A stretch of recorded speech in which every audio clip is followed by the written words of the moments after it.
just a minute. We're gonna have to start. Okay. Okay, well, we don't have a song. Okay, so hang That's on. why I'm just going. It's better without a song. Okay. Okay. So let's start again. Okay. Hello and welcome to Las Vegas Live. Let's do like a countdown. Countdown. Yeah. Okay, Clapper. Here we go. Right. Yeah, you move. Ready in 5, 4, 3. Hello and welcome to Las Vegas Live with Vegas Vic and Ziggy. I'm Vegas Vic and this is Ziggy. Say hello, Ziggy. Hi, Ziggy. Yeah, see, that's funny. Okay, now we're broadcasting on Periscope. This is our first show, and we're in fabulous Las Vegas, Nevada. And right now it's Thursday at about 8:15 our time, and we'll be broadcasting every Thursday, but we don't know exactly what time. And the reason for that is because most of the time we're up in the casino all night, and we don't know when we're going to fall asleep and get up. That's right. And if we hit a royal flush, we're staying out. And if we hit a royal flush, then we're probably not going to be broadcasting. Hey, all right. Our first comment is, hey, we forgot something. What did we forget? Let us know. What did we forget? I mean, this is our first inaugural broadcast. Yes. We're bound to make some mistakes. So, yes, anything you can tell us about what we may have missed? Absolutely, because, we're just trying to get this thing set up. And right. We're not... These nuts. These nuts, that's a presidential candidate. Do we have these nuts as a... Is this the These Nuts that has an opportunity to be the next president? I'm just going to make sure that we're looking good on the Periscope Okay, itself. On the Periscope? Yep, we just got a nice crotch shot, that's all. But they can see our faces. Can they actually see us on this thing? Or because I'm looking at the monitor, but I don't see anything. No, you're fine. Okay, all right. So anyway... So The point of our show is that we want to talk mostly about gambling, but we're going to talk about other things that happen in Las Vegas at some point in the future. Right. And if you guys have any kind of gambling questions that you want to ask, by all means go ahead. And what does it say over here? Can you read that? It says both turn sideways. You both fit better. Turn sideways. You mean like this? Sideways, and we'll fit better. We're probably not in the frame as much as we should be. Well, okay. Right. Well, so you want to go ahead and take another look at it? All right, I'm going to take another look at it. So if I'm here and you're sitting over here, you're more in frame than I am. So I should move the other way, or maybe I'm just there. I fixed it. Yeah. All right. We should be all right. Okay. So what does it say over here? I missed that. Don't worry about it. Okay. Oh, someone says joking. Don't worry.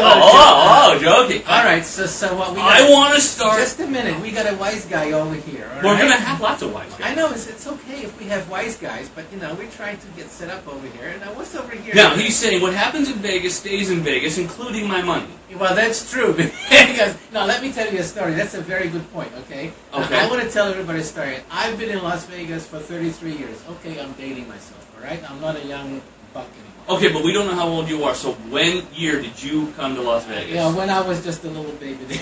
A little baby. That's what you mean. I was at the slot machines when I was a little dum-dum in mine going, jackpot. Got it. No. Well, anyway, what was the question? Oh, yeah, to leave my money. Okay. Oh, yeah, it wasn't a question, just a comment. No, this is a story that's a very, very good story, and I like to tell it. Now, when I first arrived here, this was a very long time ago. And if you know what that fabulous Welcome to Las Vegas, this one that I got on my T-shirt. And so at the time, of course, this sign was in the middle of nowhere. I mean, there was none of the casinos were around it. Only the old airport entrance there to McCarran Field was there. And Mandalay Bay wasn't there, and none of this there. The first casino was the Tropicana, which was about another half a mile down. So this sign was in the middle of nowhere. There were no trees around, just flat desert, and it was just shining in the middle of nowhere. It was just fabulous. And I drove up there. It was about 2 o'clock in the morning because I was driving up from Los Angeles. And this was one of the first times that I came here. And I stopped at the sign, and that was before they built the parking lot around there where tourists take pictures and wedding photos and all that stuff. And I walked up to it, and the sign said, "Welcome to fabulous Las Vegas, Nevada." And right underneath it, somebody stuck a brass plaque, and it says, "Now leave your money and go home." Right. Now, I took that advice, at least partially. I left my money, but I didn't go home. I've been here ever since. The question I want to ask, the way I want to start it off. Okay, so we're going to go now into the real process. Real process, because I have a question, something that you and I discussed earlier about video poker. Yeah. Well, you were saying something yesterday, and I hope you can remember what it was. I can. My thing is, I've always been taught with video poker, when you're dealt two high cards, okay, that you hold both high cards, whether or not they're suited. Okay? You have said to me, no, just hold one of those high cards, and just the highest of those two high cards. I'm going to get to it, but before I do that, you want to turn off that noise because maybe, We do have the air conditioner on. I can easily shut that off just by doing that. Yeah, because, I mean, now that we're going to get into some of the details of this, I want to make sure that people hear us over the, air conditioning. Mm-hmm. Of course, we're in the desert, so even though it's fall, it's still hot. Right. Anyway, so your question was that you were taught that when you are dealt two high cards, suited or unsuited. Suited or unsuited in video poker, yes. In video poker, now you're supposed to hold two of them and draw to that, right? Exactly. Okay, so if they're unsuited, you're supposed to draw high cards because according to your instructions, that's a better chance for you to get a paying something. And if it's suited, of course, you have a chance for a flush or a straight flush or a royal flush, right? Correct. Now, just to make sure that we understand, what does it say over there? Don't worry, I'm reading the comments. Oh, okay, all right. So anyway, the point being is that we're talking about high cards, these being jacks, queens, and kings. Jacks, queens, and kings, yes. Okay. So mathematically speaking, in accordance with the math of the program, yes, indeed, it is mathematically true that the mathematically correct and perfect play would indicate to hold two high cards. But this is based on test case events where you run about 10 million test hands on a computer that give you the mathematical breakdown of the odds. Now, in order for you to achieve that 0.0036 advantage or thereabouts that this would give you, you would have to play 24/7 at 24 hours a day, 7 days a week for 75 years. And at the end of that process, you would have played an equivalent number of hands close to 10 million, assuming you can play 800 hands an hour or so. Okay. And at that time, you would have proven mathematically that you would have got that one small fraction of 1/100% advantage in the way that you play.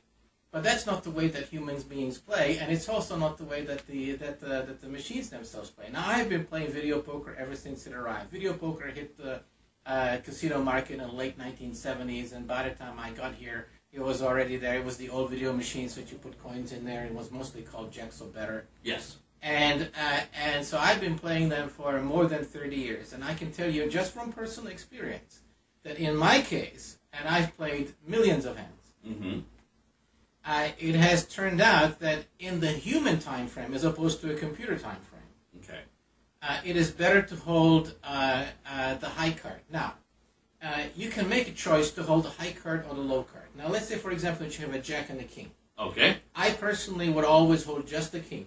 But theoretically speaking, you could also hold just the jack, and the explanation that I am attempting to give in this particular moment would indicate that both of those choices would be reasonably equivalent. But I would say the jack would be better. Because the jack would give me a better chance of hitting a straight on either side. Right, yeah. Well, but the same applies to the king, because you can also get a straight on the other side. But with the king, there's only the ace on one side. Yes, but with the king, you can also hit a royal flush when it deals you 4 other cards to the high straight of the same suit. But that would be the same as the jack. Yeah, well, that's true too. Except what I have found in my case is that the way that video poker machines actually play in the casino under the human time frame, more often than not, by holding just the high card, it gives the machine an opportunity to deal you 4 other cards, one of which could be either a pair to the king, or it could deal you another pair that would be a paying pair, or another 2 pair around it, or perhaps a 3 of a kind, or even, of course, the 4 of a kind. Right. And of course, in the middle, you can get the straights, and you can also get the flushes, and you can make full houses, and so forth. All of these things are possible.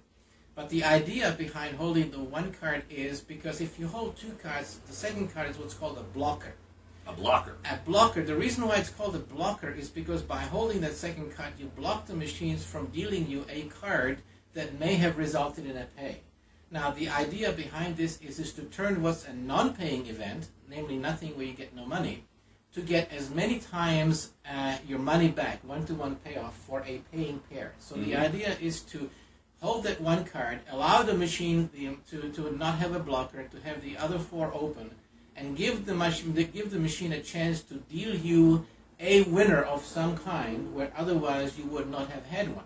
Now, in my experience, I have found that by not holding the blocker and holding only the high card, I have received more paying events than I would have otherwise, and I've kept track of it, and I've written more about it in my book on video poker. But this is my personal experience. I'm not saying that everybody will have the same experience. Okay. But if I am going to answer the question to you and ask you to play that way, I think that your experience over a number of events, a number of years perhaps, would be equivalent to mine.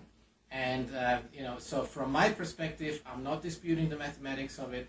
I'm simply stating that from my experience, that has produced many more paying results, resulting in longevity on the game, which then gives you an opportunity to have a better and bigger pay. All right. So, but does it matter if I hold the king or the jack? Theoretically speaking, no. Except that it appears from my play that the machines have a quirk. And the quirk to them is that they tend to pay more if you hold a high card than if you hold a lower card. Now, I can't substantiate this mathematically.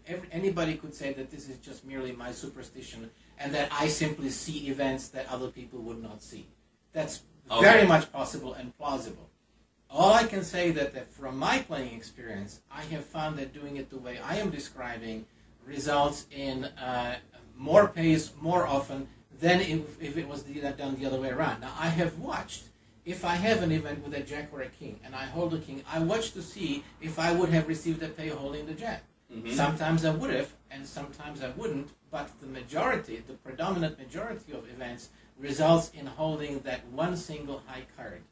Of course, that excludes aces. We're just talking about jacks, kings, and queens and kings. All right.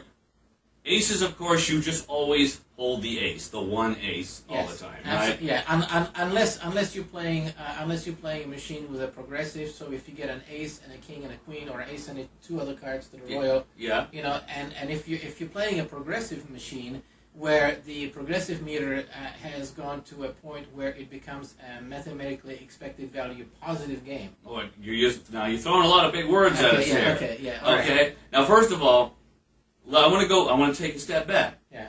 Okay. If I have an ace and another high card that's suited. Right. Okay. Do I hold those two cards or just the ace? Okay. If you're playing on a machine that pays a bonus for 4 aces. Okay. Yes. Under no circumstances hold anything else with the ace. Don't try to go for that. Don't be greedy and try to go for the royal. You don't be greedy. Trying to go for or for example, let's say they're playing double bonus where you get extra bonuses for 4 aces with a kicker. 2, 3, they're 2 or 3 or 4. Right. So I see a lot of people holding the ace and a deuce or a 3 or a 4. That's a blocker card, just like I described before. Right. And what that does is it's preventing the machine from dealing you the other 3 aces. It may deal you 2 of them. And a deuce, and you got a full house. Okay, big deal. When you could have had 800 to 1, or what? That's 2,000, I think, for 4 aces with a kicker on most of the level. So that's on a quarter machine. That's $500 as opposed to 45 credits. So right. So basically, the lesson that we're learning here, the big thing to remember to come away with, is that if you have 2 high cards, only hold one of them, and preferably the highest of those 2 cards. Yeah, what'd you do with my water? I didn't touch your water. It's over there. It's right in front of you. All right.